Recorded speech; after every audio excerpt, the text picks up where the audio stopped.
Hey everybody, we have a 2016 Dodge Ram Rebel, 2,200 miles. You got some damage kind of all around, looks like a rollover to us. Not for the faint of heart here, we do got a good bit of damage. We're gonna kind of one by one it for you. Book value is right around 50 grand though, so keep that in mind here. Well worth fixing, it just may not be one you do in your driveway.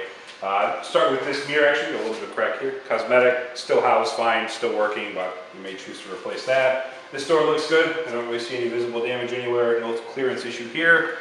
Inside of the vehicle is gorgeous. A big touchscreen there with navigation, the Alpine speaker package, power sunroof, heated seats, that red sort of two-tone, really, really nice, kind of a special look to it. This door has some damage along the lip here. You can see a little bit just underneath the glass and then all along this lip here. Probably repairable, maybe better off to replace, again, keeping in mind the value of the vehicle. You can see damage all around the door frame here. Along the roof, we'll get Frank to get a good shot up there for us real quick.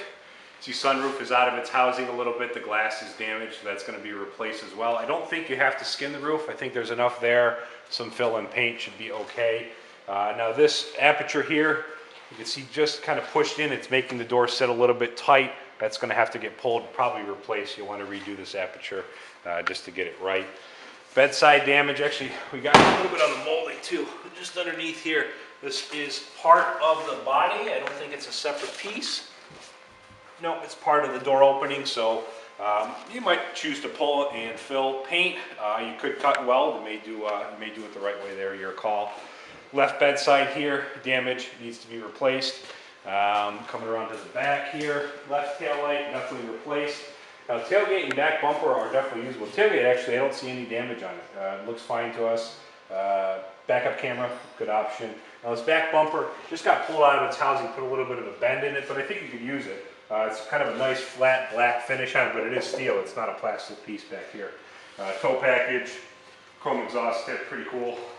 You got a spray-in factory bed liner. Now the floor of the bed looks okay too. I don't really see any high spots or anything like that. So if you wanted to piece the bed together, you could. A couple bed sides, and you could probably put this back together. You got the floor being okay. This right bedside, you got some damage right in front of the tail light, and then you got some damage in front of the wheel well. That's enough to just consider replacing. That's probably the best way to go here. Have a little bit on this cab corner, nowhere near as bad as the other side. This is probably repairable. I don't know that you have to cut and weld here. You could probably fill that in and paint. A little bit just inside the door frame here, but the actual opening aperture and this bed and the latch and everything is really all where it's supposed to be. This door is functioning as it should. Cosmetic damage on the roof.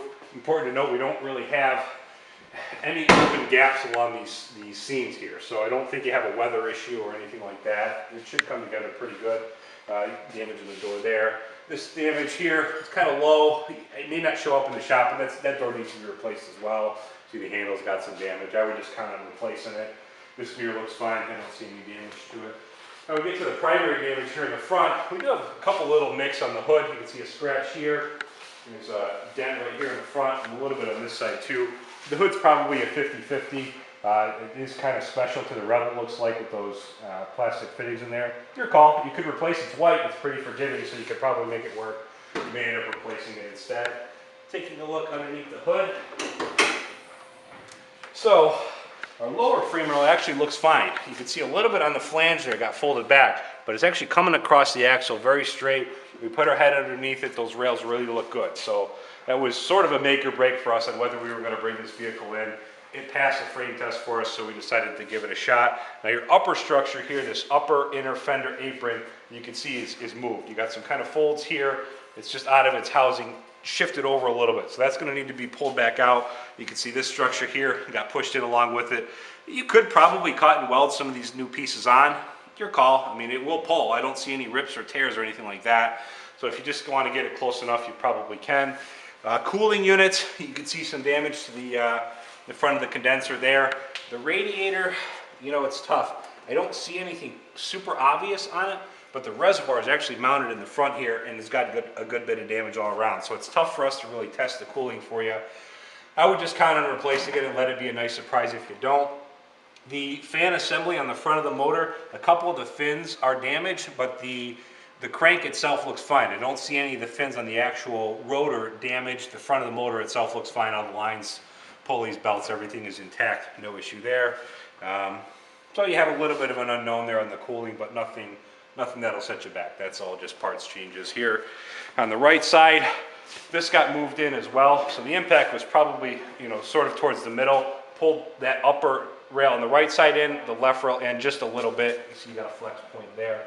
So again, some movement, but nothing folded, ripped, or torn.